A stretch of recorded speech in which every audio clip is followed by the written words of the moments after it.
Il y a peut-être en ce moment même, dans le silence de ta chambre ou dans le bruit du quotidien, une douleur que tu n'oses pas nommer, une promesse que tu portes depuis si longtemps qu'elle commence à ressembler à un rêve ancien, à une illusion que tu n'as plus la force de défendre. Tu regardes autour de toi et tu vois des gens qui avancent, des gens qui reçoivent, des gens dont les prières semblent être exaucées du jour au lendemain. Et toi, tu es encore là, debout dans le même désert, avec les mêmes questions sans réponse. Tu te demandes si Dieu t'a oublié. Tu te demandes si la promesse qu'il t'a faite un jour, cette parole qui a touché ton cœur si profondément que tu en as pleuré, est encore valide. Tu te demandes si elle n'est pas passée à quelqu'un d'autre, si elle n'a pas expiré comme un billet de train qu'on n'a pas utilisé à temps. Et cette pensée terrible qui te ronge de l'intérieur, te dit que c'est fini, que tu as raté ta chance, que le temps de Dieu pour toi est révolu. Mais je veux te dire quelque chose aujourd'hui, et je veux que tu l'entendes, non pas avec tes oreilles seulement, mais avec ton âme tout entière. Ce que Dieu a promis, il l'accomplira. Ce qu'il a déterminé pour toi ne peut être annulé par le temps, par les circonstances, par les hommes, ni même par l'ennemi. Le retard que tu vis n'est pas un refus. Le silence que tu traverses n'est pas un abandon. La porte fermée devant toi n'est pas la fin de l'histoire. C'est peut-être le début du chapitre le plus puissant de ta vie. Avant d'aller plus loin, je veux que tu fasses une chose pour moi. Si ces mots résonnent déjà dans ton cœur, si tu sens que ce message est pour toi aujourd'hui, alors reste jusqu'à la fin. Ne pars pas, ne zappe pas, parce que ce que Dieu veut te révéler à travers cette vidéo pourrait changer ta manière de voir ton attente, ta douleur et ton avenir. Et si tu n'es pas encore abonné à cette chaîne, c'est le moment de le faire, parce qu'ici, on ne fait pas que parler de la Bible, on la vit ensemble, on la laisse transformer nos vies, un verset à la fois. Tu sais, il y a une idée qui circule dans le monde, et même parfois dans l'Église, qui dit que si une promesse de Dieu ne se réalise pas rapidement, c'est qu'elle n'était pas vraiment pour toi. On te dit que si tu avais eu assez de foi, les choses auraient déjà bougé. On te dit que si Dieu voulait vraiment te bénir, il l'aurait déjà fait. Et cette idée, aussi subtile soit-elle, est un poison, parce qu'elle place la responsabilité de l'accomplissement de la promesse uniquement sur tes épaules, comme si Dieu était un distributeur automatique qui ne fonctionne que si tu mets la bonne pièce au bon moment. Mais ce n'est pas ainsi que Dieu fonctionne. La Bible dit dans le livre des Nombres, chapitre 23, verset 19, que Dieu n'est pas un homme pour mentir, ni un fils de l'homme pour se repentir. Ce qu'il a dit, ne le fera-t-il pas? Ce qu'il a déclaré, ne l'accomplira-t-il pas? Cette parole est un roc. Elle est un fondement inébranlable sur lequel tu peux construire ta vie entière. Dieu ne change pas d'avis, comme un homme change de chemise.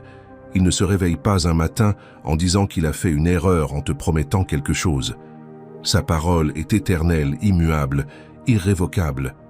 Et je veux que tu comprennes quelque chose de fondamental ici. La promesse de Dieu ne dépend pas de ta perfection. Elle ne dépend pas de ta performance spirituelle. Elle ne dépend pas du nombre de fois où tu as prié, du nombre de jours où tu as jeûné, ou du nombre de versets que tu as mémorisés. La promesse de Dieu dépend de sa fidélité à lui.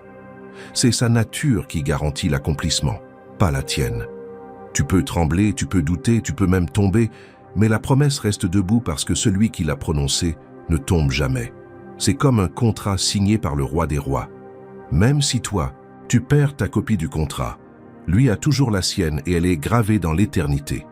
Hébreux chapitre 6, versets 17 et 18 nous dit que Dieu a voulu montrer aux héritiers de la promesse l'immutabilité de son dessein et qu'il l'a confirmé par un serment, afin que par deux choses immuables dans lesquelles il est impossible que Dieu mente, nous ayons un puissant encouragement. Tu entends cela? Dieu a juré sur lui-même. Il n'y avait personne de plus grand sur qui jurer, alors il a juré sur sa propre nature, sur son propre nom, sur sa propre gloire. Et quand Dieu jure, ce n'est pas comme quand un homme fait une promesse en croisant les doigts derrière son dos. Quand Dieu jure, les cieux et la terre peuvent passer, mais sa parole ne passera point. Alors pourquoi est-ce que tu attends encore? Pourquoi est-ce que la promesse n'est pas encore manifestée dans ta vie? C'est la question qui brûle dans ton cœur, n'est-ce pas? Et c'est une question légitime. Dieu ne t'en veut pas de la poser. Il ne te reproche pas tes larmes, tes frustrations, tes nuits blanches. Il connaît ta douleur mieux que toi-même. Il compte tes larmes et les met dans une outre, comme le dit le psaume 56. Mais la réponse à cette question, elle est plus profonde que ce que tu imagines. Le temps de Dieu n'est pas le temps des hommes. Je sais que cette phrase, tu l'as entendue des centaines de fois. Je sais qu'elle peut même te frustrer parfois, parce qu'elle semble être une excuse facile pour expliquer le silence de Dieu. Mais ce n'est pas une excuse. C'est une réalité spirituelle d'une profondeur insondable.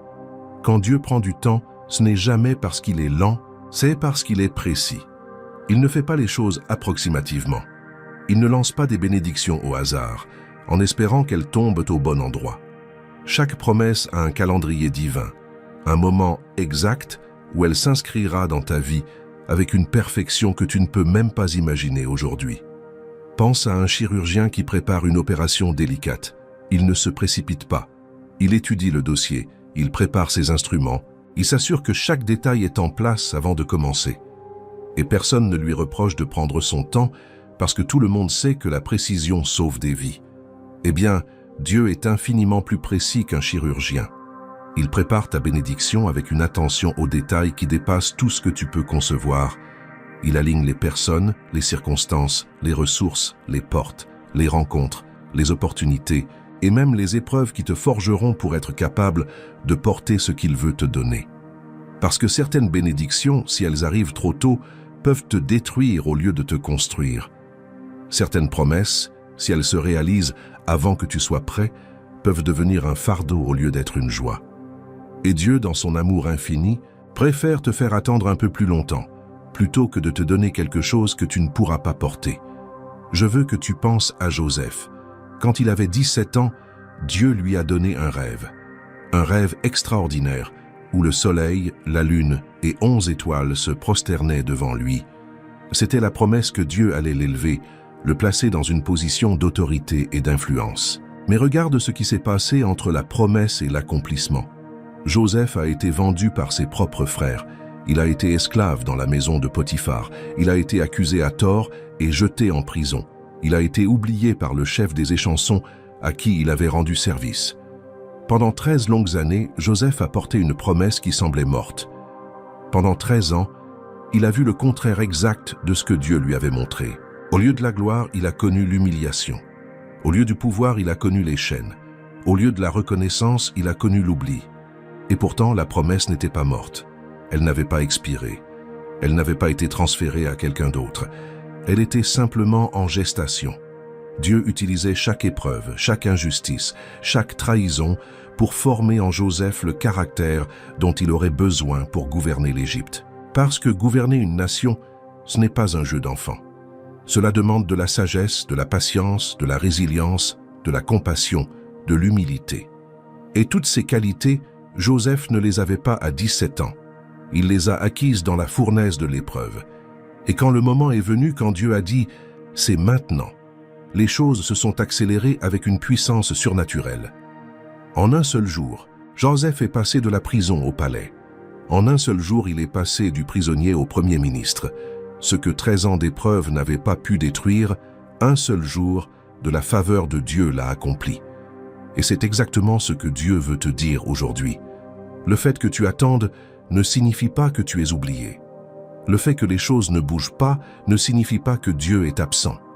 Il travaille dans les coulisses de ta vie. Il prépare quelque chose que tes yeux n'ont pas encore vu, que tes oreilles n'ont pas encore entendu et que ton cœur n'a pas encore imaginé. Première lettre aux Corinthiens, chapitre 2, verset 9, nous dit que ce sont des choses que l'œil n'a point vues, que l'oreille n'a point entendues et qui ne sont point montées au cœur de l'homme, des choses que Dieu a préparées pour ceux qui l'aiment. Tu entends cela. Ce que Dieu prépare pour toi est tellement grand, tellement beau, tellement extraordinaire, que tu ne peux même pas l'imaginer avec ton esprit humain. Et c'est pour cela que l'attente est si difficile, parce que tu essaies d'imaginer la bénédiction avec tes yeux limités, alors que Dieu voit avec des yeux éternels. Mais il y a un ennemi qui ne veut pas que tu arrives jusqu'à l'accomplissement de la promesse. Il y a un adversaire qui travaille jour et nuit pour te faire abandonner avant que la percée n'arrive. Et cet ennemi, ce n'est pas un être qui peut annuler ce que Dieu a décidé. Il ne peut pas aller dans le bureau de Dieu et effacer ton nom de la liste des bénédictions. Il ne peut pas réécrire le plan de Dieu pour ta vie. Mais ce qu'il peut faire, c'est te convaincre d'abandonner par toi-même. C'est sa stratégie principale. Il ne peut pas te voler la promesse, mais il peut te convaincre de la lâcher. Il ne peut pas éteindre la lumière que Dieu a allumée en toi, mais il peut te convaincre de souffler toi-même sur la flamme. Et comment fait-il cela? Par des mensonges, par des pensées insidieuses qu'il plante dans ton esprit, comme des graines empoisonnées. Des pensées comme celle-ci. Tu as trop attendu, c'est fini maintenant. Si Dieu voulait le faire, il l'aurait déjà fait. Regarde les autres, eux ils reçoivent, mais pas toi. Tu n'es pas assez bien pour mériter cette bénédiction. Dieu a changé d'avis à ton sujet. Tu reconnais ces voix? Tu reconnais ces murmures qui te hantent dans la nuit? Ce ne sont pas tes pensées, ce ne sont pas des vérités, ce sont des mensonges stratégiques de l'ennemi, conçus spécifiquement pour te faire lâcher la promesse juste avant qu'elle ne se manifeste. Parce que l'ennemi sait quelque chose que toi tu ne sais pas toujours. Il sait à quel point tu es proche de ta percée. Il sait que la promesse est sur le point de se manifester. Et c'est justement pour cela qu'il augmente la pression. C'est justement pour cela que les attaques sont plus intenses. C'est justement pour cela que le doute est plus fort. Quand tu sens que tout s'effondre autour de toi, quand tu sens que tu ne peux plus tenir, quand tu sens que la nuit est la plus sombre qu'elle n'a jamais été, rappelle-toi que l'aube est proche. La nuit la plus sombre précède toujours l'aube la plus glorieuse. Et c'est ici que je veux te parler du caractère de Dieu, parce que c'est là que se trouve la vraie source de ta confiance. Ta confiance ne repose pas sur ta capacité à croire assez fort. Elle ne repose pas sur ta capacité à prier assez longtemps. Elle ne repose pas sur ta capacité à rester positif malgré les épreuves. Ta confiance repose sur le caractère de celui qui a fait la promesse. Et le caractère de Dieu est immuable. C'est un mot qui signifie qu'il ne change pas, il ne varie pas, il n'évolue pas en fonction des circonstances. Jacques chapitre 1 verset 17 nous dit que toute grâce excellente et tout don parfait descendent d'en haut, du Père des Lumières, chez lequel il n'y a ni changement ni ombre de variation. Chez Dieu, il n'y a pas de zone grise, il n'y a pas de peut-être, il n'y a pas de on verra. Quand il dit oui, c'est oui. Quand il promet, c'est fait. Le temps qui s'écoule entre la promesse et l'accomplissement ne change rien à la validité de cette promesse. C'est comme si quelqu'un te donnait un chèque certifié d'1 milliard de dollars. Même si tu ne l'encaisses pas immédiatement, le chèque reste valide. L'argent est toujours là, dans le compte de celui qui l'a signé. Et Dieu, mon ami, a un compte illimité. Ses ressources sont infinies. Sa capacité à accomplir est sans limite. Il n'est jamais à court de miracles, de bénédictions, de grâce ou de puissance. Mais je sais que le caractère immuable de Dieu peut être difficile à saisir quand tu traverses une tempête. Quand tu es dans la vallée de l'ombre de la mort, comme le dit le psaume 23, il est difficile de voir la lumière. Quand les factures s'accumulent et que tu ne sais pas comment tu vas les payer, il est difficile de croire que Dieu pourvoit. Quand la maladie frappe ton corps ou celui d'un être cher, il est difficile de croire que Dieu guérit. Quand la solitude te consume et que tu te sens invisible aux yeux du monde, il est difficile de croire que Dieu te voit et te connaît par ton nom. Mais c'est justement dans ces moments-là que le caractère de Dieu brille le plus fort. Parce que sa fidélité ne dépend pas de ta situation, elle dépend de sa nature. Et sa nature est amour, sa nature est fidélité, sa nature est puissance, sa nature est compassion. Même quand tu ne sens pas sa présence, il est là. Même quand tu n'entends pas sa voix, il parle. Même quand tu ne vois pas son action, il agit. Ésaïe chapitre 54, verset 10, nous dit que les montagnes s'éloigneront et les collines chancelleront, mais mon amour ne s'éloignera point de toi, et mon alliance de paix ne sera point ébranlée, dit l'Éternel, qui a compassion de toi. Les montagnes peuvent bouger, mais l'amour de Dieu pour toi reste fixe. Les collines peuvent trembler, mais son alliance avec toi reste solide. Et cette alliance, elle inclut la promesse qu'il t'a faite. Elle inclut le rêve qu'il a planté dans ton cœur. Elle inclut le miracle que tu attends depuis si longtemps. Tu sais, il y a une différence fondamentale entre la foi humaine et la fidélité divine. La foi humaine fluctue. Elle monte et elle descend. Elle est forte certains jours et faible d'autres jours. Elle est influencée par les émotions, les circonstances, les relations, la fatigue, le stress. Et c'est normal. Tu es humain. Dieu ne te demande pas d'avoir une foi parfaite 24 heures sur 24, 7 jours sur 7. Il te demande d'avoir une foi sincère, même si elle est petite comme un grain de moutarde. Mais la fidélité divine, elle, ne fluctue jamais. Elle est constante comme le lever du soleil. Elle est fiable comme la loi de la gravité. Elle est certaine comme la succession des saisons. Et c'est cette fidélité divine qui porte ta promesse. Ce n'est pas ta foi qui porte la promesse, c'est la fidélité de Dieu. Ta foi est importante, oui, parce qu'elle te connecte à la source, mais ce n'est pas la quantité de ta foi qui détermine si la promesse se réalisera ou non. C'est la qualité du Dieu en qui tu places ta foi, et ce Dieu est fidèle. Il est fidèle quand tu es fort, il est fidèle quand tu es faible, il est fidèle quand tu crois, il est fidèle quand tu doutes. Deuxième lettre à Timothée, chapitre 2, verset 13, nous dit que si nous sommes infidèles, lui demeure fidèle, car il ne peut se renier lui-même. C'est extraordinaire. Même quand tu chancelles, lui reste debout. Même quand tu trébuches, lui reste ferme. Même quand ta foi est au plus bas, sa fidélité est au plus haut. Et c'est sur cette fidélité que tu peux t'appuyer dans tes moments les plus sombres. Et justement, si tu sens aujourd'hui que tu veux aller plus loin dans cette relation avec Dieu, si tu veux apprendre à ancrer ta foi, non pas dans tes émotions, mais dans le caractère immuable de celui qui t'a fait une promesse, alors j'aimerais te parler de quelque chose qui pourrait vraiment t'aider. J'ai préparé un guide dévotionnel de 30 jours, conçu pour accompagner ceux qui traversent des saisons d'attente et qui veulent apprendre à tenir ferme dans la foi, jour après jour, avec des méditations, des prières et des réflexions bibliques qui parlent directement à ce que tu vis en ce moment. Tu trouveras tous les détails dans le premier commentaire épinglé sous cette vidéo. Mais revenons à cette question essentielle. Si Dieu est fidèle, si sa parole est immuable, si ses promesses ne peuvent être annulées, alors pourquoi est-ce que l'ennemi semble parfois avoir le dessus? Pourquoi est-ce que les obstacles semblent insurmontables? Pourquoi est-ce que la situation empire au lieu de s'améliorer? C'est une question cruciale, et la réponse se trouve dans la compréhension de la nature du combat spirituel. L'apôtre Paul, dans la lettre aux Éphésiens, chapitre 6, versets 10 à 12, nous dit que nous n'avons pas à lutter contre la chair et le sang, mais contre les dominations, contre les autorités, contre les princes de ce monde de ténèbres, contre les esprits méchants dans les lieux célestes. Il y a un combat qui se déroule dans le monde invisible, un combat que tes yeux ne peuvent pas voir mais que ton esprit peut percevoir. Et dans ce combat, ta promesse est l'enjeu. L'ennemi sait que si tu reçois ce que Dieu t'a promis, cela va non seulement changer ta vie, mais aussi impacter les vies de ceux qui t'entourent. Chaque promesse de Dieu a un effet multiplicateur.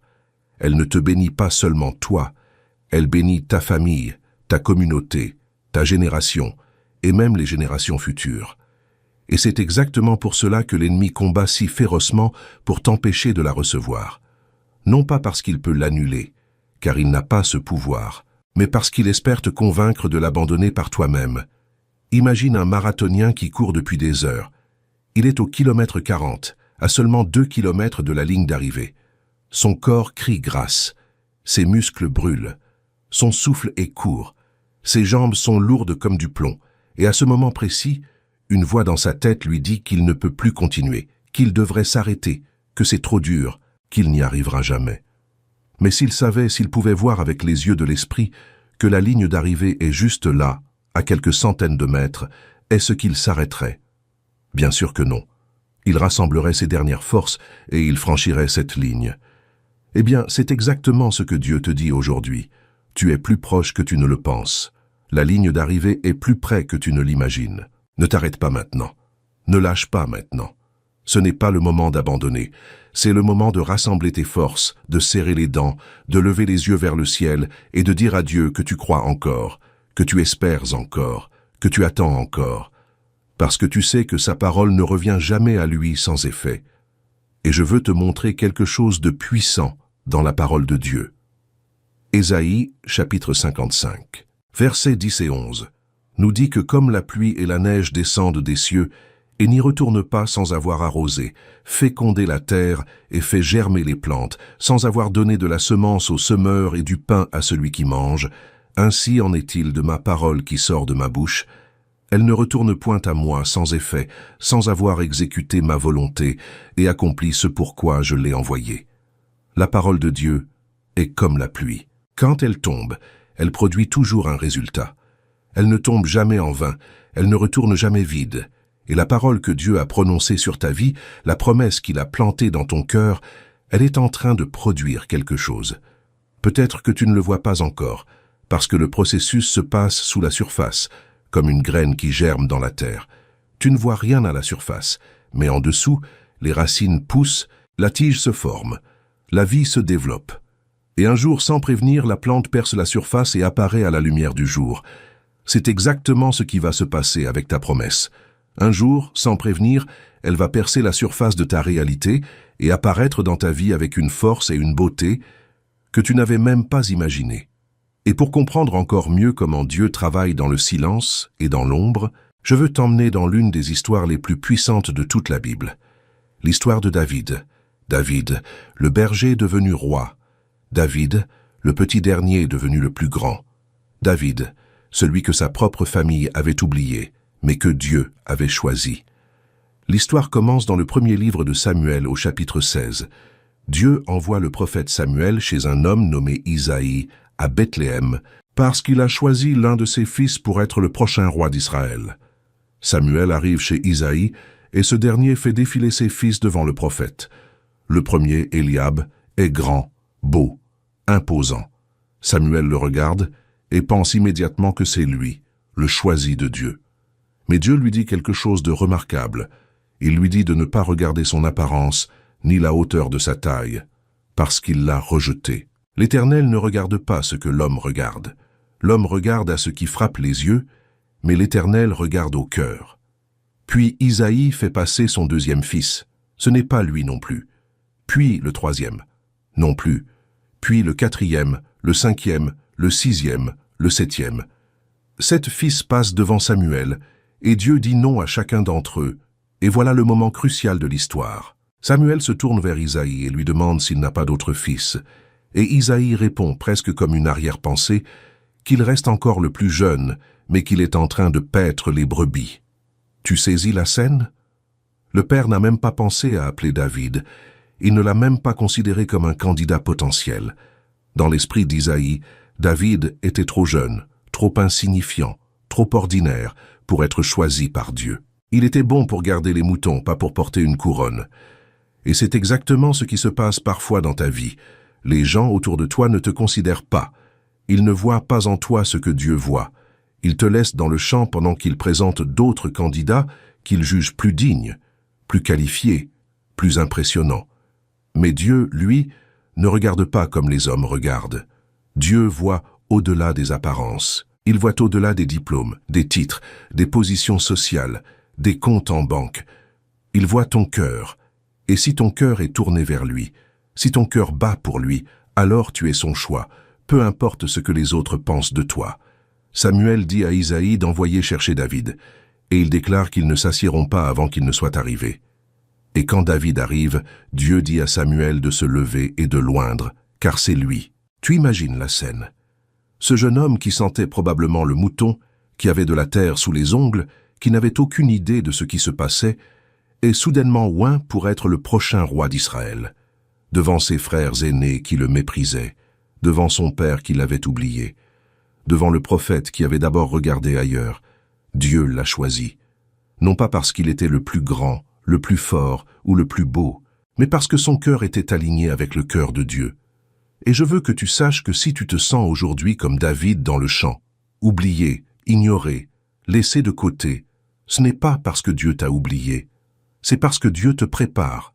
Il te façonne dans le secret avant de te révéler en public. Il te forme dans l'anonymat avant de te placer sous les projecteurs.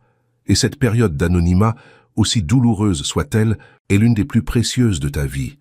Parce que c'est là que ton caractère se forge. C'est là que ta dépendance envers Dieu s'approfondit. C'est là que tu apprends les leçons que tu ne pourras apprendre nulle part ailleurs. Regarde ce que David a fait dans le champ. Il n'a pas passé son temps à se plaindre d'être ignoré. Il n'a pas passé son temps à envier ses frères qui étaient à la maison. Il a fait ce que Dieu avait mis devant lui avec excellence. Il a gardé les brebis de son père avec diligence et courage. Quand un lion est venu pour attaquer le troupeau, David ne s'est pas enfui. Il a affronté le lion et l'a tué. Quand un ours est venu, David l'a affronté aussi et l'a tué. Dans le silence du champ, loin des regards humains, David développait la foi et le courage qui lui permettraient un jour de tenir devant Goliath. Personne ne regardait, personne n'applaudissait, personne ne filmait. Mais Dieu regardait, Dieu voyait, Dieu prenait note, et chaque victoire dans l'anonymat préparait David pour les victoires publiques qui allaient changer le cours de l'histoire. C'est la même chose pour toi. Les batailles que tu mènes en secret, les épreuves que tu traverses sans que personne ne le sache, les larmes que tu verses dans ta chambre quand tout le monde dort, les prières que tu murmures dans la nuit, tout cela n'est pas en vain. Dieu utilise chaque moment de ton attente pour te préparer à quelque chose de plus grand que ce que tu peux imaginer. Et quand le moment viendra, tu seras prêt. Non pas parce que tu es parfait, mais parce que tu auras été formé par la main même de Dieu. Mais je veux souligner quelque chose d'important dans l'histoire de David. L'onction n'a pas immédiatement produit le trône. David a été oint roi, mais il n'a pas reçu la couronne ce jour-là. Entre l'onction et le couronnement, il y a eu des années d'épreuves, de fuites, de combats, de trahisons, de dangers de mort.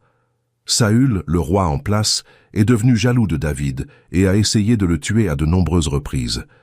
David a dû fuir dans le désert, se cacher dans des grottes, vivre comme un fugitif alors qu'il portait l'onction royale sur sa tête.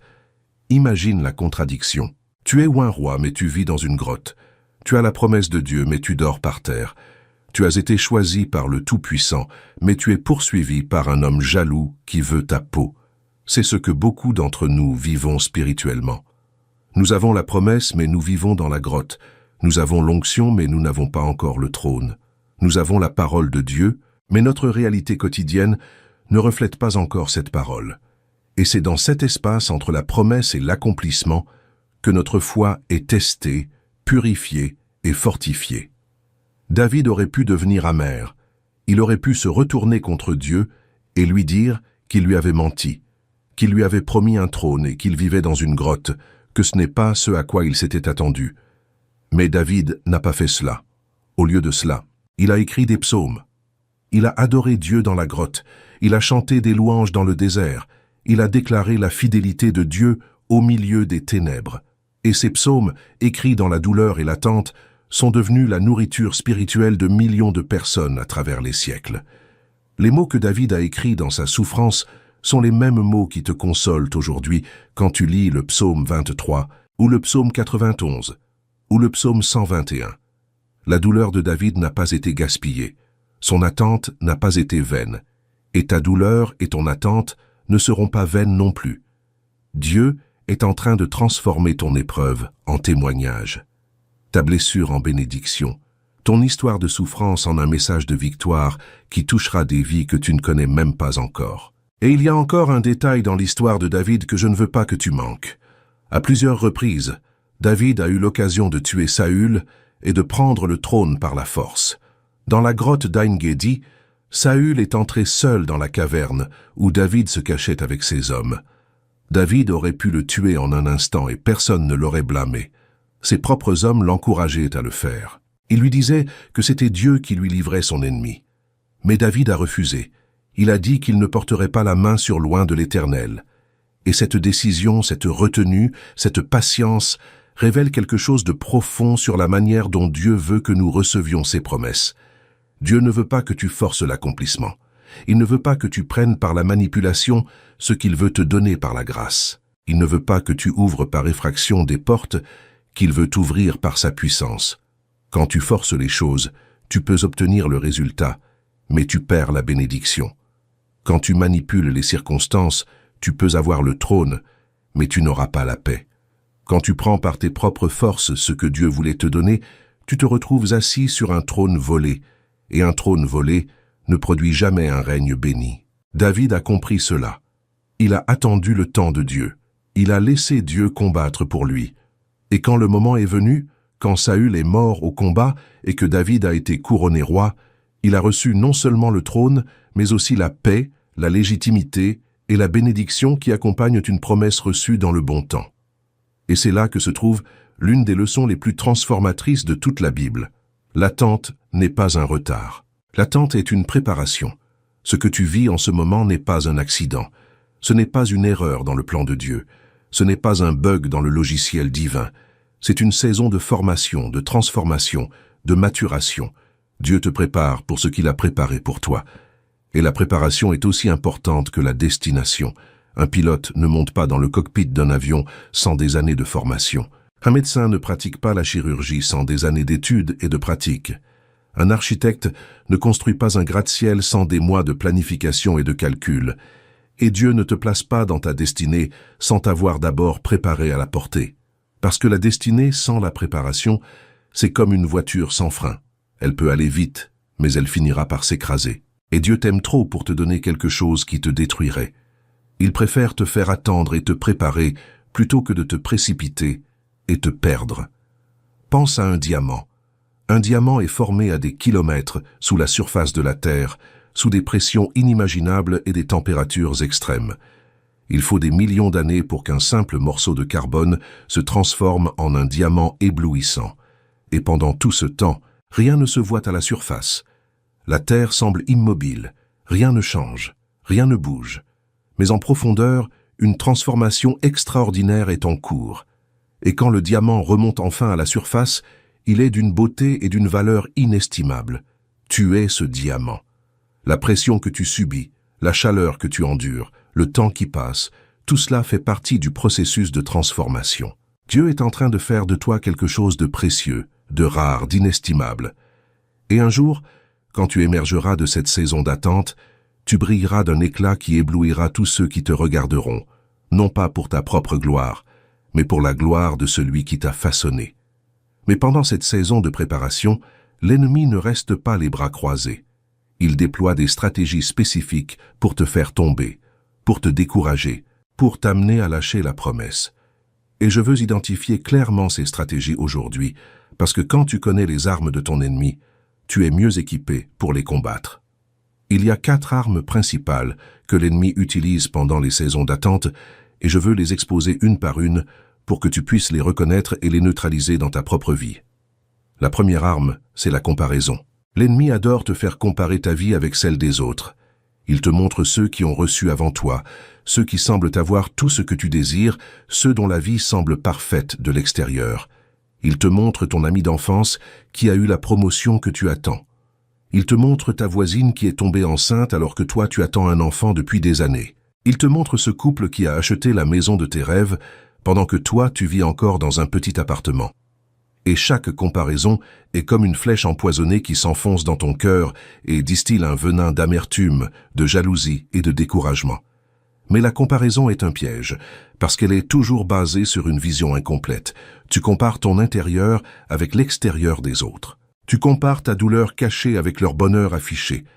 Tu compares ton chapitre 3 avec le chapitre 20 des autres, sans réaliser que chacun a sa propre histoire, son propre calendrier, ses propres épreuves et ses propres victoires. L'apôtre Paul, dans la 2e lettre aux Corinthiens, chapitre 10, verset 12, nous avertit que ceux qui se mesurent à eux-mêmes et se comparent à eux-mêmes manquent d'intelligence. La comparaison n'est pas un indicateur de ta valeur. Elle n'est pas un indicateur du plan de Dieu pour ta vie. Elle est un outil de l'ennemi pour voler ta joie et ta paix. Refuse-la. Chaque fois qu'une pensée de comparaison entre dans ton esprit, capture-la et remplace-la par la gratitude pour ce que Dieu a déjà fait dans ta vie et par la confiance en ce qu'il fera encore. Si tu veux vivre cela dans la pratique, jour après jour, va voir le premier commentaire épinglé sous cette vidéo. La deuxième arme de l'ennemi, c'est le découragement spirituel, ce que j'appelle la fatigue de la foi. C'est cette lassitude profonde qui s'installe quand tu as prié pendant des mois, des années, sans voir de résultats tangibles. C'est cette sensation d'être sur un tapis roulant spirituel, de courir sans avancer, de croire sans voir, d'espérer sans recevoir. La fatigue de la foi est réelle, et elle est dangereuse parce qu'elle ne t'attaque pas frontalement. Elle ne te dit pas d'arrêter de croire. Elle te dit simplement que tu es fatigué, que tu mérites de te reposer, que tu peux toujours reprendre plus tard. Mais ce plus tard ne vient jamais. Parce que quand tu lâches, même temporairement, il est de plus en plus difficile de reprendre. C'est comme arrêter de courir en plein marathon. Tes muscles se refroidissent, ta motivation s'éteint, et la pente qui te reste à gravir semble encore plus raide qu'avant. L'apôtre Paul connaissait ce danger, et c'est pourquoi il a écrit dans la lettre aux Galates, chapitre 6, verset 9, que nous ne devons pas nous lasser de faire le bien, car nous moissonnerons au temps convenable si nous ne nous relâchons pas. Tu entends la condition? Si nous ne nous relâchons pas, la moisson est garantie, mais elle est conditionnée à ta persévérance. Non pas à ta perfection, mais à ta persévérance. Tu n'as pas besoin d'être parfait pour recevoir la promesse. Tu as besoin de ne pas lâcher. Tu n'as pas besoin de comprendre tout le plan de Dieu. Tu as besoin de continuer à marcher dans la direction qu'il t'a montrée, même quand le chemin est sombre et que tes jambes tremblent. La troisième arme de l'ennemi, c'est la peur de l'avenir. C'est cette angoisse qui te serre la gorge quand tu penses à demain, à la semaine prochaine, au mois prochain, à l'année prochaine. C'est cette voix qui te dit que les choses ne vont jamais s'améliorer, que tu vas rester coincé dans cette situation pour toujours, que le meilleur de ta vie est derrière toi. La peur de l'avenir est un mensonge déguisé en prédiction. L'ennemi te présente un scénario catastrophe, comme s'il s'agissait d'une certitude, alors qu'en réalité, il n'a aucun pouvoir sur ton avenir. Seul Dieu connaît ton avenir, et ce que Dieu voit quand il regarde ton avenir, c'est l'espérance, c'est un futur rempli de possibilités et de bénédictions. Jérémie chapitre 29, verset 11, nous dit que les pensées que Dieu a pour toi sont des pensées de paix et non de malheur, afin de te donner un avenir et de l'espérance. Dieu ne planifie pas ta destruction. Il planifie ta restauration. Il ne prépare pas ton échec. Il prépare ton triomphe. Et chaque jour qui passe te rapproche de cet avenir glorieux qu'il a préparé pour toi. La peur te dit de regarder en bas, vers le gouffre. La foi te dit de regarder en haut, vers celui qui tient ton avenir dans ses mains. Et ses mains sont des mains sûres, des mains aimantes, des mains qui ne lâchent jamais.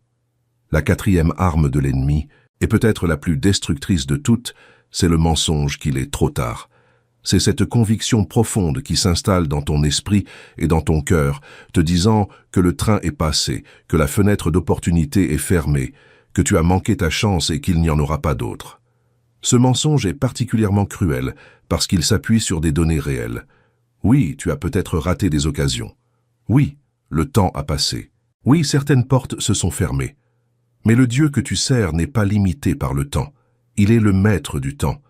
Il peut faire en un jour ce qui prendrait normalement 10 ans. Il peut ouvrir des portes que personne ne peut fermer. Il peut créer des opportunités là où il n'y en avait aucune. Il peut ressusciter des rêves que tu pensais morts et enterrés. Regarde Abraham et Sarah. Ils ont attendu la promesse d'un fils pendant 25 ans. 25 ans. Sarah avait 90 ans quand elle a enfin donné naissance à Isaac. 90 ans. Selon toute logique humaine, il était beaucoup trop tard. Son corps était usé, son sein était stérile. La biologie disait non. Mais Dieu a dit oui. Et quand Dieu dit oui, aucune impossibilité biologique, aucune limitation temporelle, aucun obstacle naturel ne peut se dresser sur son chemin. Romains chapitre 4, verset 17, nous dit qu'Abraham a cru au Dieu qui donne la vie aux morts et qui appelle les choses qui ne sont point comme si elles étaient.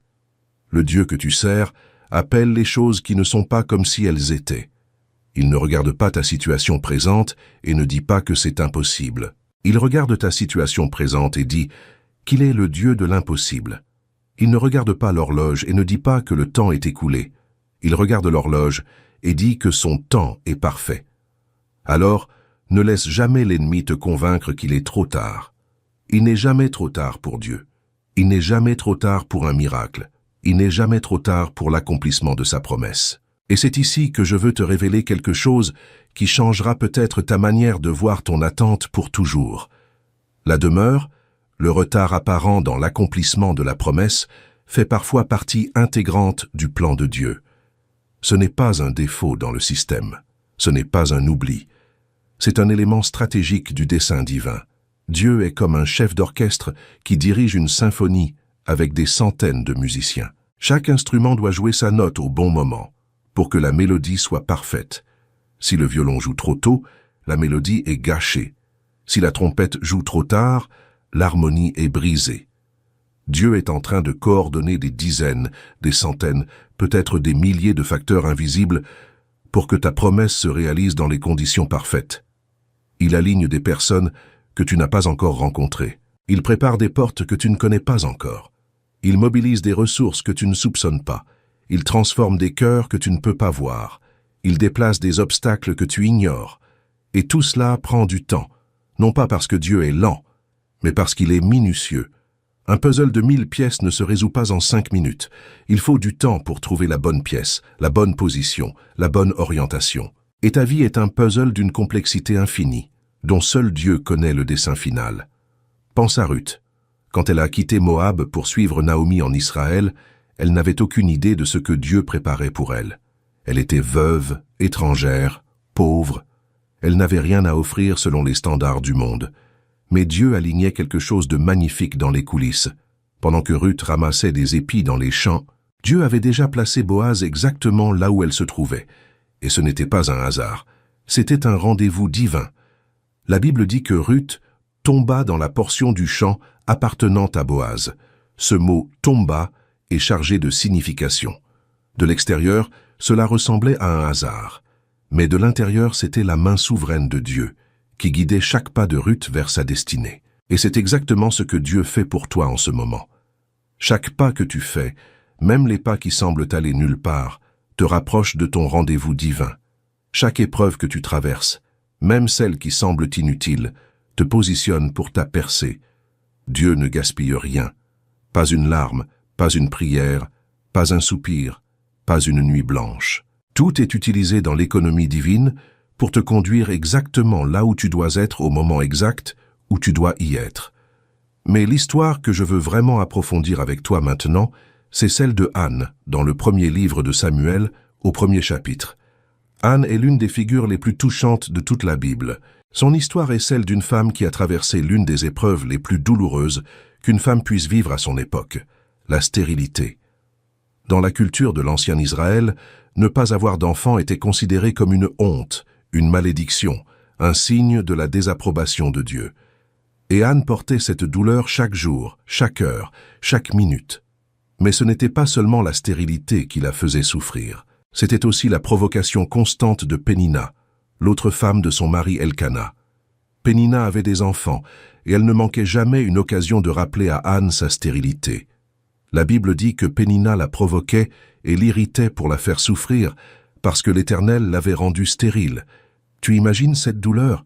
Non seulement tu portes le poids de ton épreuve, mais en plus, quelqu'un dans ton entourage ne cesse de remuer le couteau dans la plaie. Quelqu'un qui a ce que tu désires et qui s'en sert pour te blesser.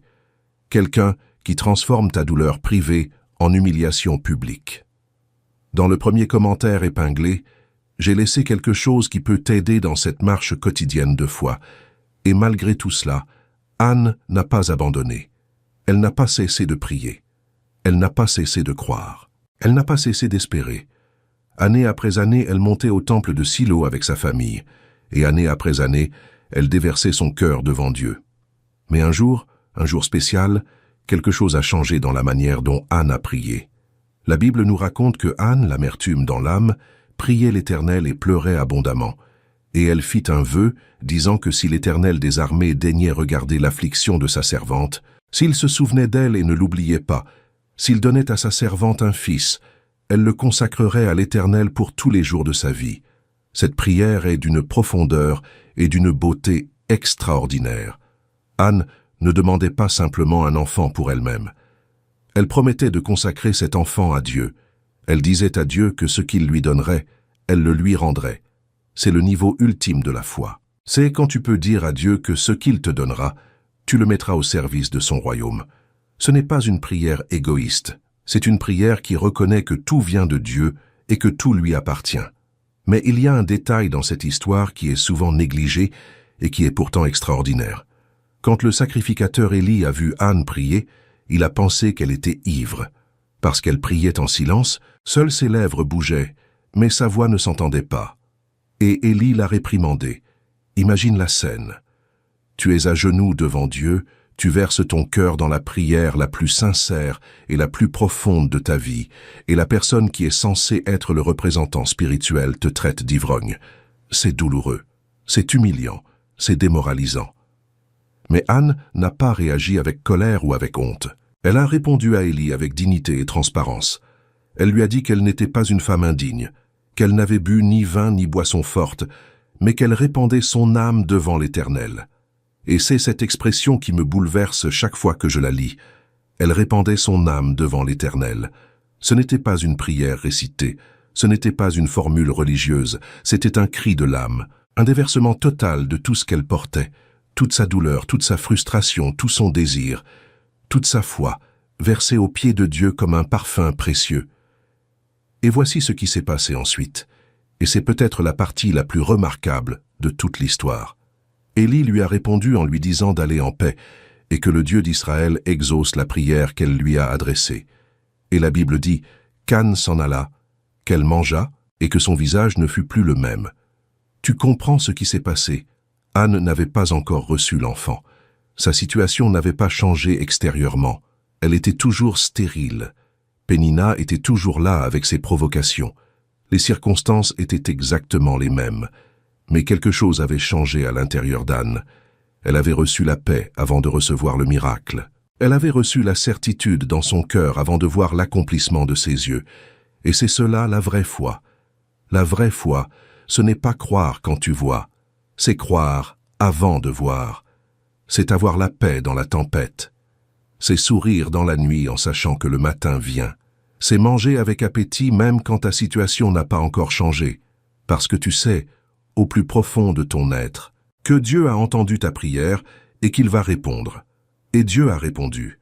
Anne est tombée enceinte et a donné naissance à un fils qu'elle a appelé Samuel, ce qui signifie « demander à Dieu » ou « entendu de Dieu ». Mais voici ce qui est extraordinaire. Samuel n'a pas été simplement un fils pour Anne. Il n'a pas été simplement la réponse à une prière personnelle. Samuel est devenu l'un des plus grands prophètes et juges de toute l'histoire d'Israël. Il a oint les 2 premiers rois d'Israël, Saül et David. Il a guidé la nation dans des moments critiques de son histoire. Il a été un instrument puissant entre les mains de Dieu pour impacter non seulement une famille, mais une nation entière, et à travers cette nation, le monde entier. Tu comprends ce que cela signifie? L'attente d'Anne n'a pas simplement produit un enfant. Elle a produit un leader. Elle a produit un prophète. Elle a produit un changeur d'histoire. Et la douleur qu'Anne a endurée pendant toutes ces années de stérilité faisait partie du processus divin pour former non seulement Samuel, mais aussi Anne elle-même, parce qu'il fallait une femme d'une foi profonde, d'une dévotion totale, d'un caractère forgé par l'épreuve, pour élever un enfant qui allait changer le cours de l'histoire. Si Anne avait reçu Samuel facilement, rapidement, sans douleur, aurait-elle été la même mère? Aurait-elle eu la même profondeur spirituelle? Aurait-elle consacré son fils avec la même intensité?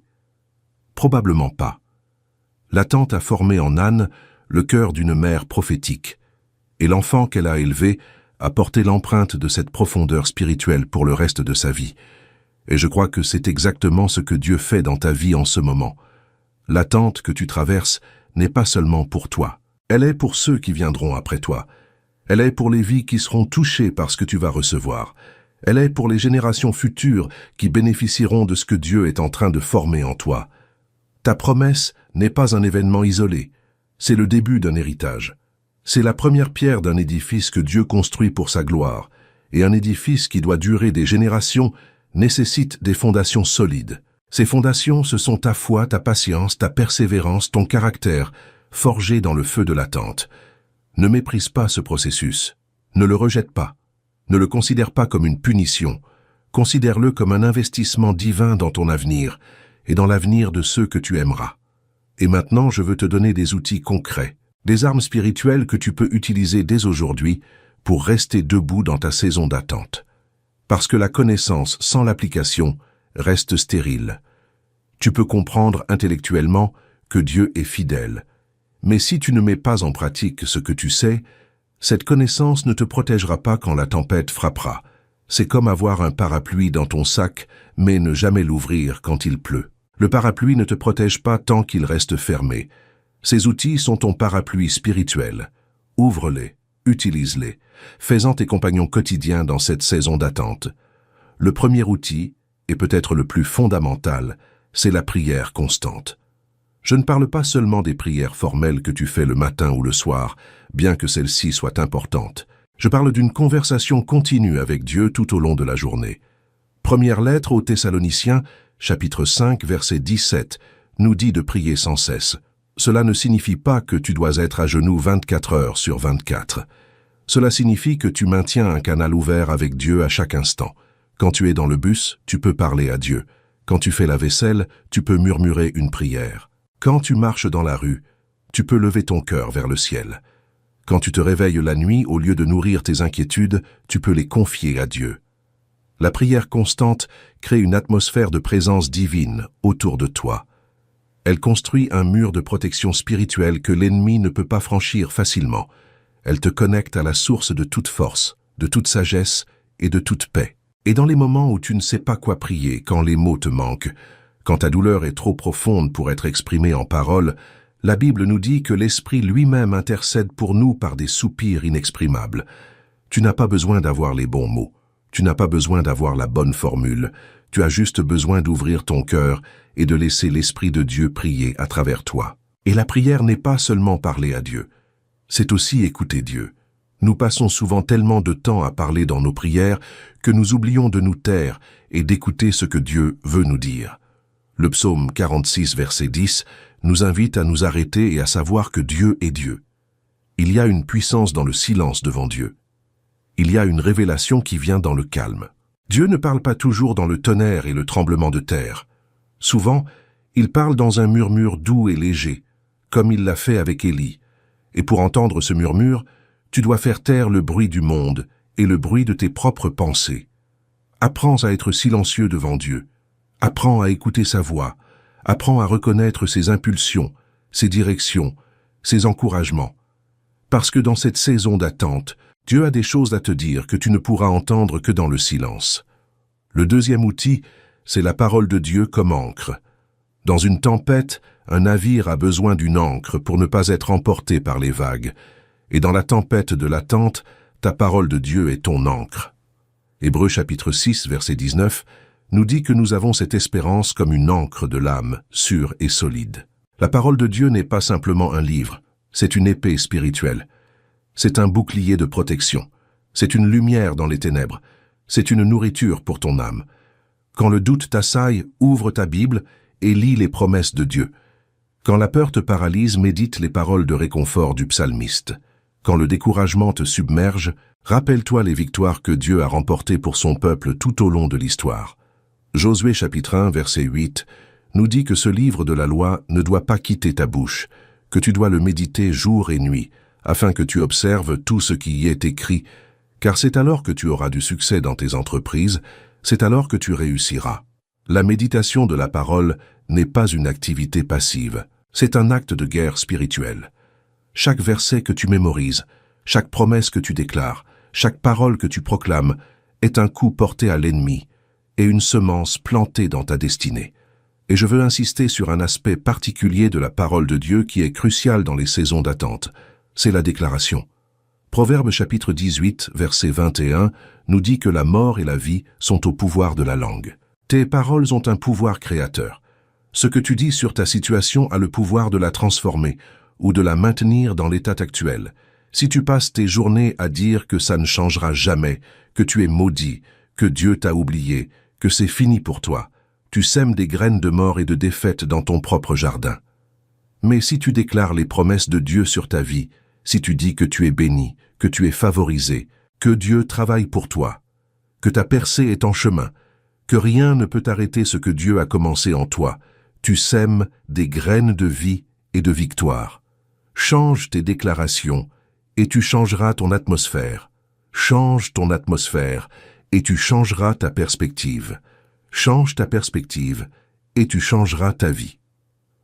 Le troisième outil, c'est l'adoration dans la douleur. C'est peut-être l'outil le plus difficile à utiliser, mais c'est aussi le plus puissant. Adorer Dieu quand tout va bien, c'est facile. N'importe qui peut chanter des louanges sous un ciel ensoleillé. Mais adorer Dieu quand tu souffres, quand tu pleures, quand tu ne comprends pas, quand ton cœur est brisé, c'est un acte de foi révolutionnaire. C'est un sacrifice de louange, comme le dit la lettre aux Hébreux, chapitre 13, verset 15. Un sacrifice, par définition, coûte quelque chose. L'adoration dans la douleur te coûte ton orgueil, ta logique, ton besoin de comprendre. Mais en retour, elle te donne la présence de Dieu.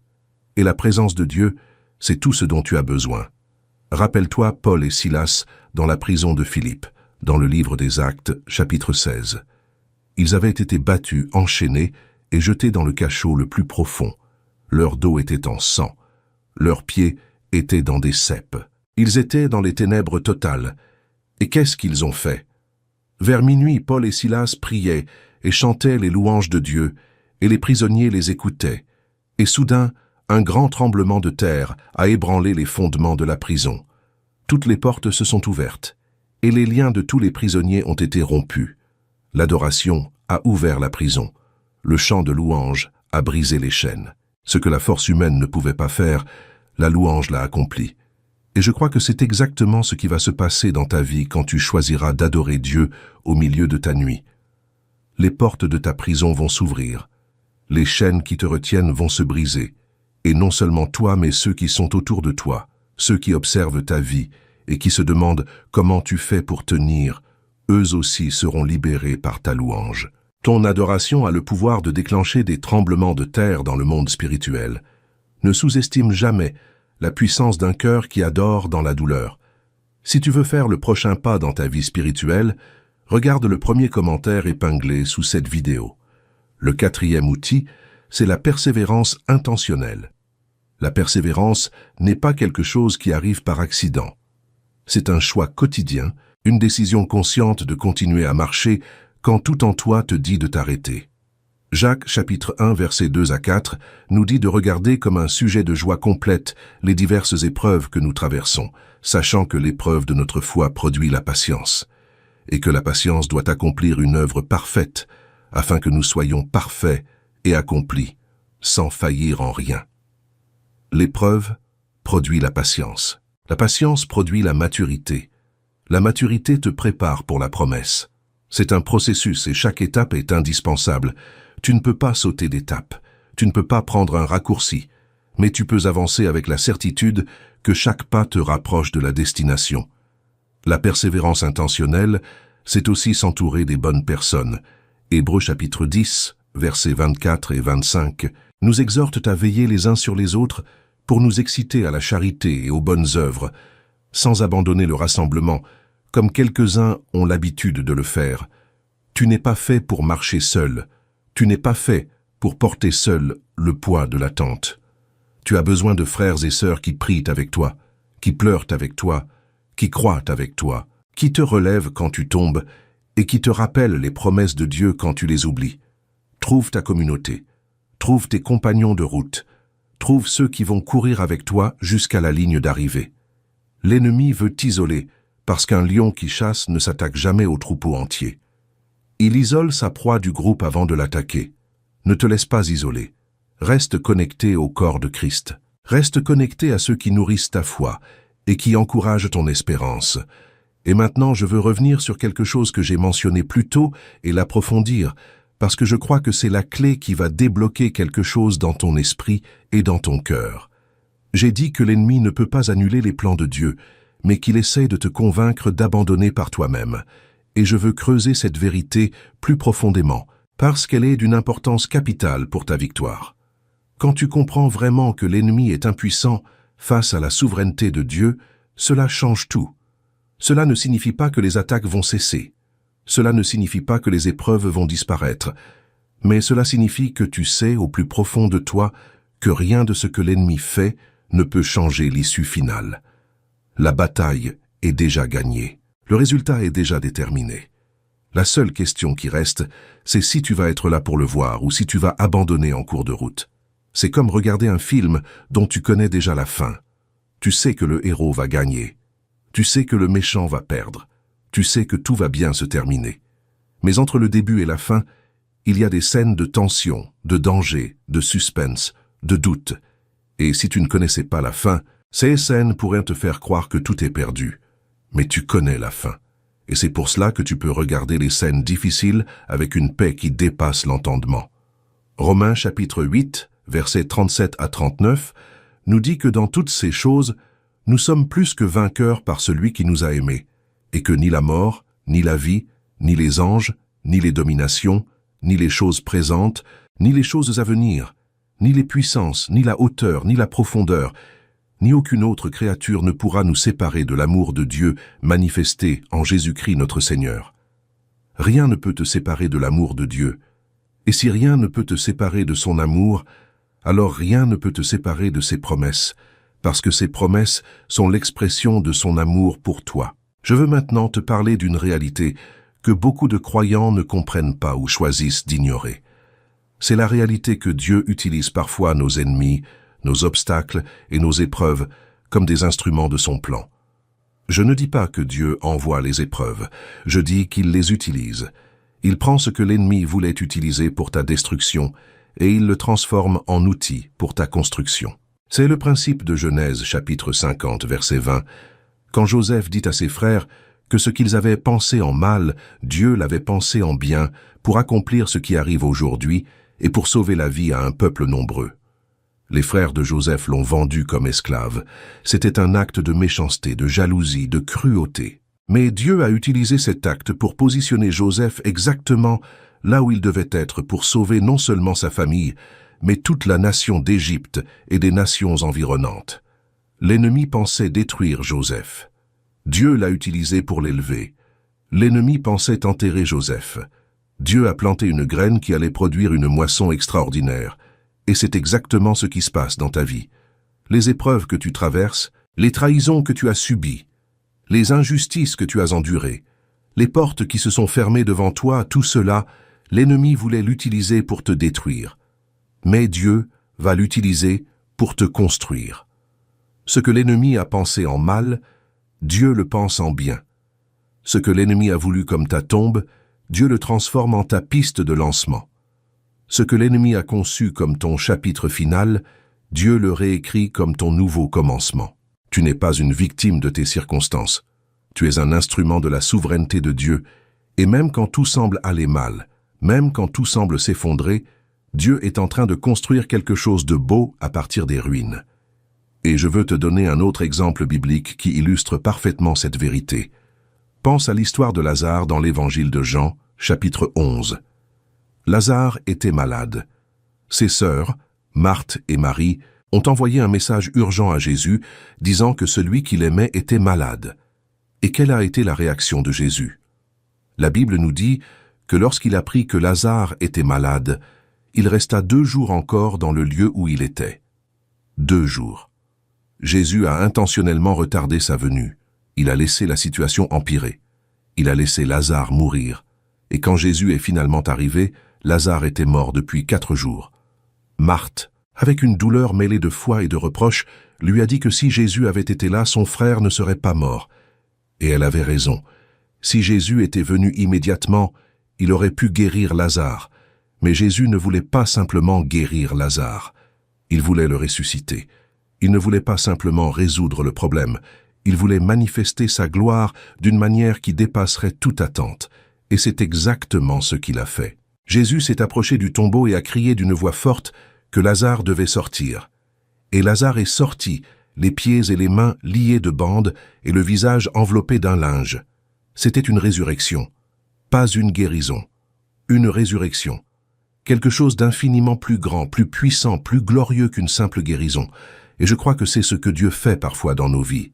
Il permet que la situation empire, non pas parce qu'il est cruel, mais parce qu'il veut faire quelque chose de plus grand que ce que nous avions demandé.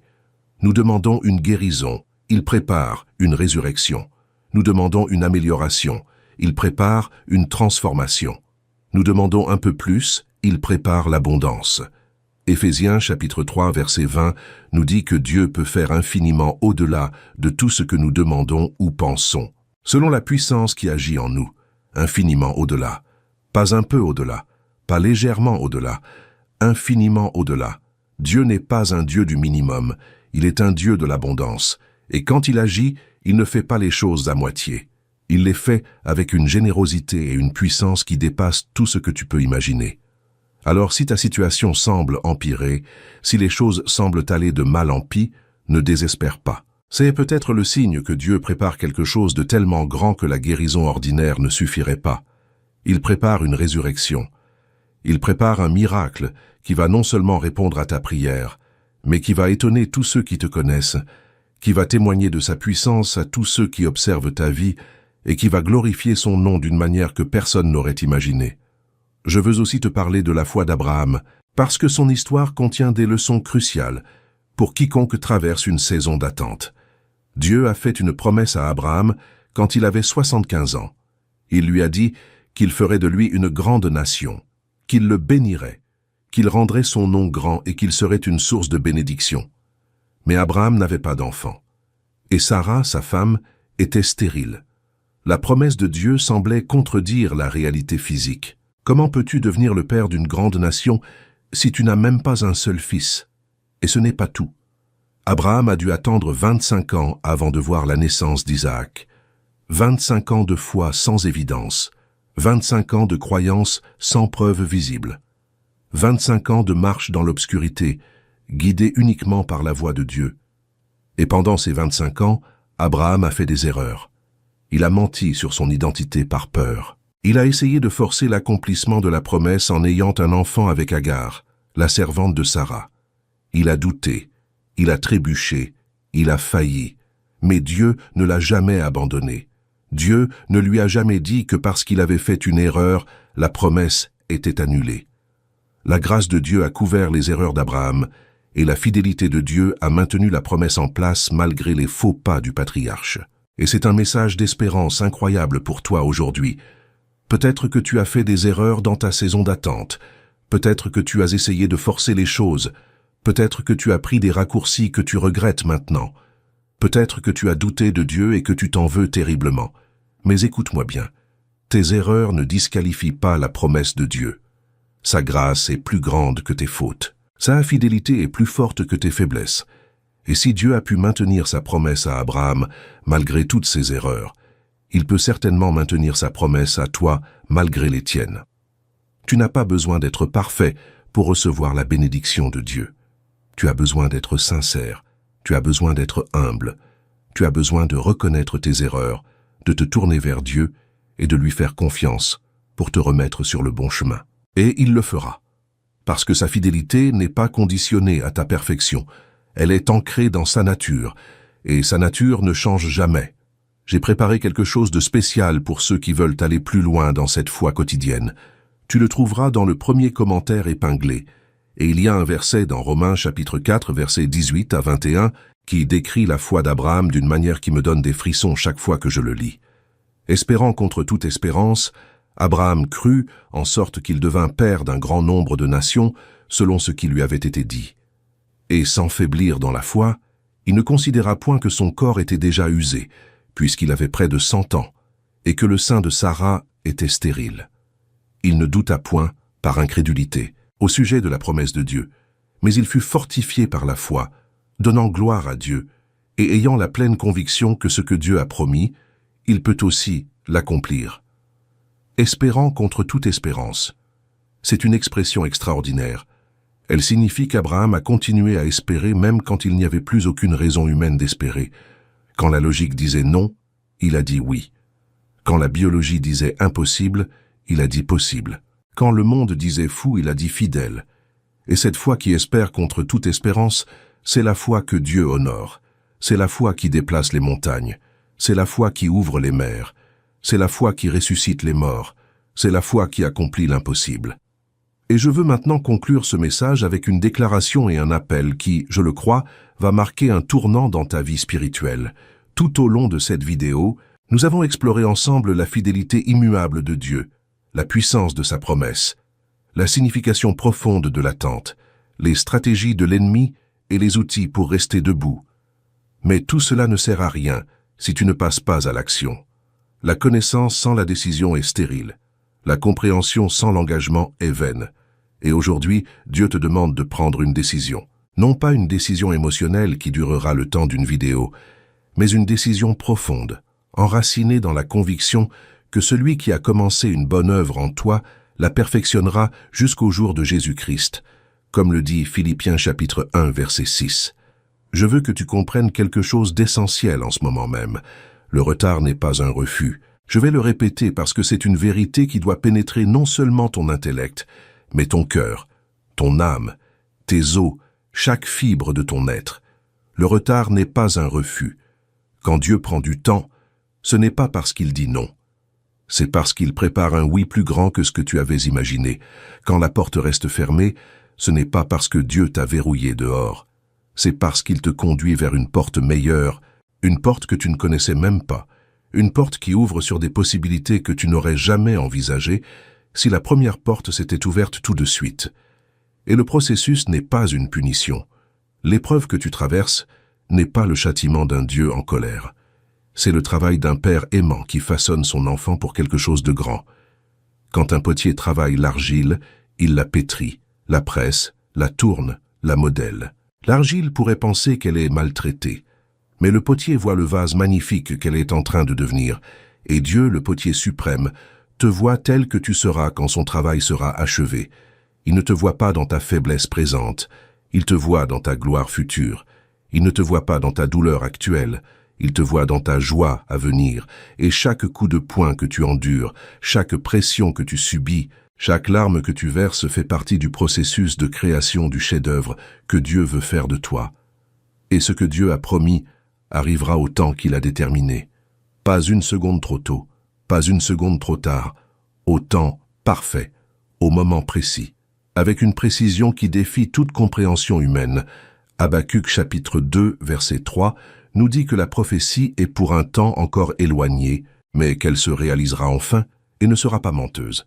Si elle tarde, il faut l'attendre car elle s'accomplira certainement. Elle s'accomplira certainement. Ce n'est pas un peut-être, ce n'est pas un si tout va bien, ce n'est pas un on verra. C'est une certitude divine, scellée par le caractère immuable de Dieu, garantie par son serment, confirmée par son amour et soutenue par sa toute-puissance. Alors aujourd'hui, en ce moment même, je t'invite à faire une chose. Je t'invite à ouvrir ta bouche et à déclarer la foi au lieu de la défaite. Au lieu de dire que tu ne peux plus, dis que tu peux tout par celui qui te fortifie.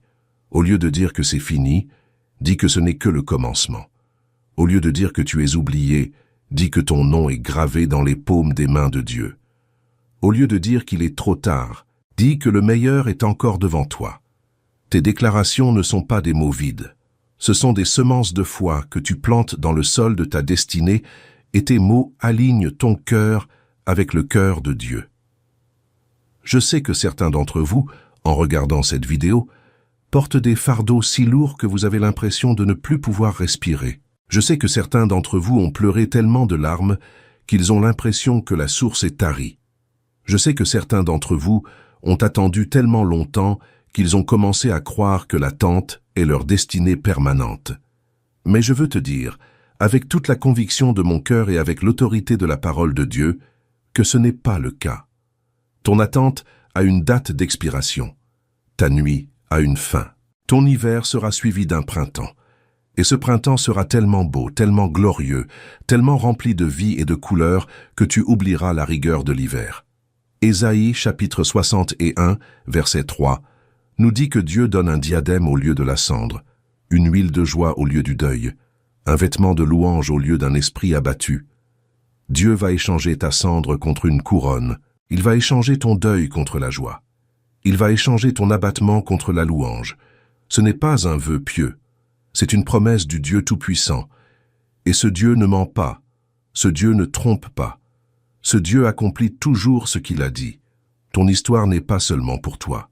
Des gens observent comment tu traverses l'épreuve, et quand ta promesse se manifestera, ces gens sauront que le Dieu que tu sers est fidèle. Ton témoignage deviendra leur inspiration, et ton histoire deviendra la preuve vivante que Dieu est toujours Dieu, même dans les saisons les plus sombres. Alors tiens bon, mon ami, ma sœur, mon frère, tiens bon, ne lâche pas la corde, ne ferme pas les yeux de la foi, ne bouge pas tes oreilles au murmure de l'esprit, la promesse est en chemin. Elle traverse les cieux en ce moment même, portée par les anges de Dieu, accompagnée de sa faveur, scellée de son amour. Et quand elle arrivera, tu tomberas à genoux, non pas de fatigue, mais de gratitude. Tu verseras des larmes, non pas de douleur, mais de joie. Et tu diras du plus profond de ton être que l'Éternel est fidèle. Tu diras que celui qui a promis a accompli. Tu diras que l'attente en valait la peine chaque minute, chaque heure, chaque jour, chaque année, parce que ce que Dieu a préparé dépasse infiniment tout ce que tu avais imaginé. Le psaume 126 nous donne une image magnifique de ce moment de restauration. Il dit que quand l'Éternel ramena les captifs de Sion, nous étions comme ceux qui font un rêve. Alors notre bouche était remplie de rire et notre langue de chants d'allégresse. Alors on disait parmi les nations que l'Éternel a fait pour eux de grandes choses. L'Éternel a fait pour nous de grandes choses. Nous sommes dans la joie. Ce jour viendra pour toi. Ce jour où ta bouche sera remplie de rire. Ce jour où ta langue éclatera en chants de joie. Ce jour où les nations, les gens autour de toi, diront que l'Éternel a fait de grandes choses pour toi. Et tu répondras, avec un sourire qui viendra du plus profond de ton âme, que oui, l'Éternel a fait de grandes choses pour toi, et que tu es dans la joie. Je veux aussi adresser un mot à ceux qui se trouvent au fond du gouffre en ce moment. Dieu voit chaque larme, il entend chaque soupir, il connaît chaque pensée de découragement. Il est près de ceux qui ont le cœur brisé, et il sauve ceux qui ont l'esprit dans l'abattement, comme le dit le psaume 34, verset 18. Tu n'es pas seul dans cette épreuve. Le Dieu de l'univers est à tes côtés, et il ne te quittera pas. Comme il l'a promis dans Deutéronome chapitre 31, verset 6. Alors je t'encourage du fond de mon cœur à faire 3 choses aujourd'hui. Premièrement, déclare à voix haute que tu crois encore, même si ta voix tremble, même si tes yeux sont pleins de larmes, même si ton cœur hésite. Dis à Dieu que tu crois et demande-lui de venir en aide à ton incrédulité, comme l'a fait le père de l'enfant possédé dans Marc chapitre 9. Deuxièmement, écris la promesse de Dieu quelque part où tu pourras la voir chaque jour, sur un post-it collé sur ton miroir, dans une note sur ton téléphone, dans un cahier que tu ouvres chaque matin. Habacuc nous dit d'écrire la vision et de la rendre claire sur des tablettes, afin qu'on la lise couramment. Écris la promesse, rends-la visible. Rappelle-toi chaque jour de ce que Dieu t'a dit. Et troisièmement, entoure-toi de gens qui croient avec toi. Des gens qui vont porter ton fardeau quand il est trop lourd. Des gens qui vont prier pour toi quand tu ne trouves plus les mots. Des gens qui vont te rappeler la fidélité de Dieu quand tu l'oublies. Si cette vidéo t'a touché, si elle a parlé à ton cœur, si elle a ravivé une flamme d'espérance en toi, alors je te demande de faire quelque chose de simple, mais de puissant. Laisse un commentaire en dessous de cette vidéo et partage ce que Dieu t'a dit à travers ce message. Dis-moi quelle est la promesse que tu attends. Dis-moi depuis combien de temps tu attends. Dis-moi ce qui te donne la force de continuer. Ton commentaire pourrait être l'encouragement dont quelqu'un d'autre a besoin en ce moment, et ensemble, dans cette communauté de foi, nous pouvons marcher vers l'accomplissement des promesses de Dieu dans nos vies. Je termine avec cette parole du psaume 27, verset 14. « Espère en l'Éternel. Fortifie-toi et que ton cœur s'affermisse. Espère en l'Éternel. Espère. » Ce mot, dans l'hébreu original, porte l'idée d'une attente tendue, comme quelqu'un qui se tient sur la pointe des pieds pour voir au-delà de l'horizon. C'est une attente active, pas une résignation passive. C'est une espérance qui refuse de mourir, qui refuse de se taire, qui refuse de s'éteindre. C'est le cri silencieux d'un cœur qui dit à Dieu qu'il croit encore, qu'il espère encore, qu'il attend encore. Et c'est cette espérance, cette attente tendue vers les promesses de Dieu qui sera récompensée. Non pas parce que tu l'as mérité, mais parce que Dieu est fidèle. Non pas parce que tu es fort, mais parce que Dieu est tout-puissant. Non pas parce que tu as tout compris, mais parce que Dieu dirige toutes choses selon le conseil de sa volonté. Ce que Dieu a promis, il l'accomplira. Ce qu'il a déterminé, nul ne peut l'empêcher. Ce qu'il a planté dans ton cœur, personne ne peut le déraciner. Alors lève-toi, sèche tes larmes, redresse tes épaules, regarde vers le ciel, et déclare avec une foi qui fait trembler les ténèbres que la promesse de Dieu pour ta vie n'a pas expiré, qu'elle n'a pas été annulée, qu'elle n'a pas été transférée, qu'elle est vivante, qu'elle est active, qu'elle est en mouvement, et qu'elle arrivera, oui elle arrivera, au temps parfait de celui qui t'aime d'un amour éternel. Que la grâce de Dieu soit sur toi, que sa paix remplisse ton cœur, et que sa fidélité soit ton ancre dans cette saison d'attente. Au nom de Jésus. Amen.